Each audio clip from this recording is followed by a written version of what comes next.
मित्रांनो, केवळ 1.5 तासांची लांबी, त्यात तुंबाडच्या क्लासिक आणि रिपीट रन यशानंतर सोहम शाह निर्मित आणि अभिनीत सिनेमा तुंबाडप्रमाणेच याही वेळा काहीतरी आउट ऑफ द बॉक्स, काहीतरी क्रेझी असणार याची झलक देणारं याचं ट्रेलर.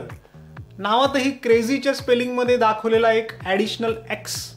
हे सगळं बघून अपेक्षा वाढणार नाहीत का? निश्चितच वाढणार.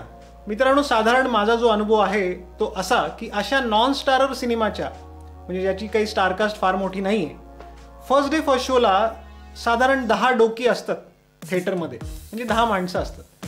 पण आज सोहम शाह सारख्या 0 स्टार व्हॅल्यू असलेल्या माणसाचा सिनेमा बघायला किमान 25 डोकी फर्स्ट डे फर्स्ट शोला होती, तेही सकाळी 9:30च्या शोला म्हणतोय मी.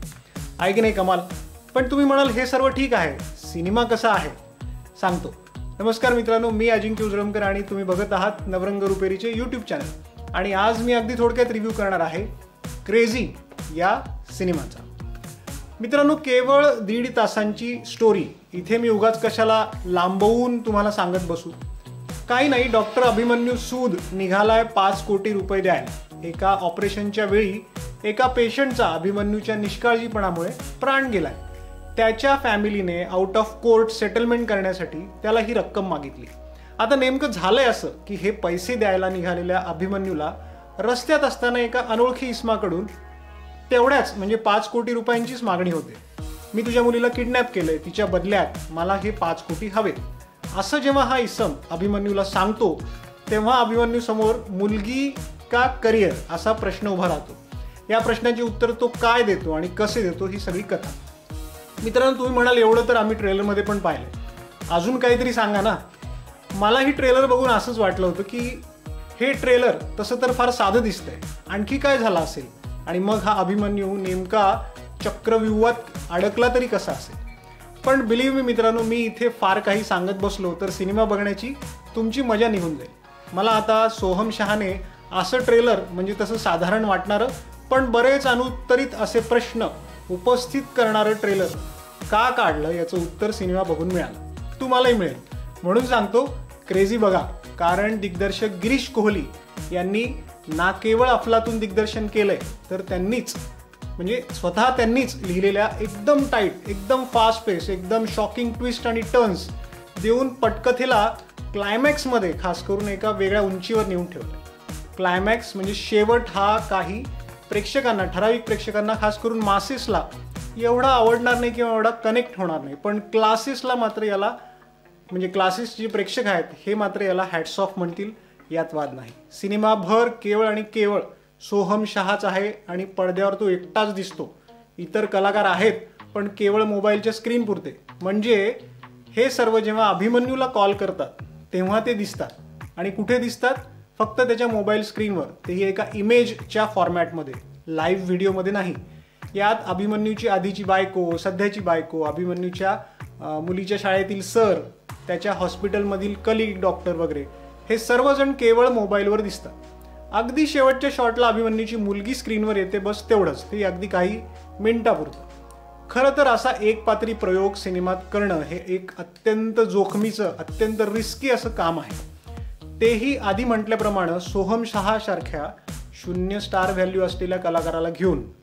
पण दिग्दर्शक गिरीश कोहली आणि निर्माता म्हणून पुन्हा एकदा सोहम शहा जोडीने ही रिस्क घेण्याचं धाडस दाखवल्याबद्दल आधी या दोघांना हॅट्स ऑफ.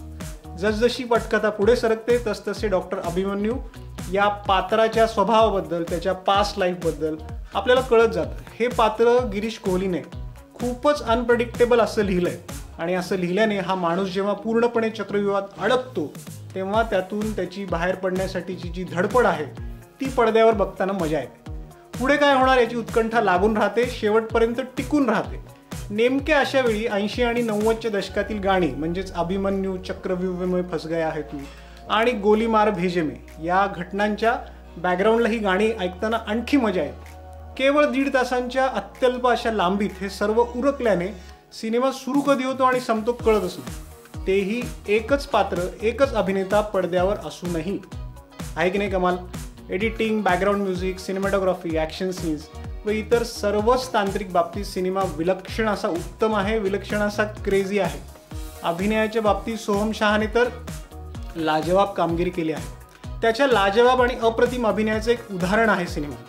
हे उदाहरण द्यायचं झाल्यास एक सिनेमातला सीन मी तुम्हाला सांगेल, ज्यात सोहम त्याच्या ज्युनियर डॉक्टरला ऑपरेशन कसं करायचं हे व्हिडिओ कॉल करून सांगत असतो. आणि हे सांगत असताना स्वतः काय करत असतो तर तो त्याच्या कारचे पंक्चर झालेले टायर काढून स्टेपनीचे टायर बसवत असतो ऑपरेशन कसं करायचं हे सांगताना.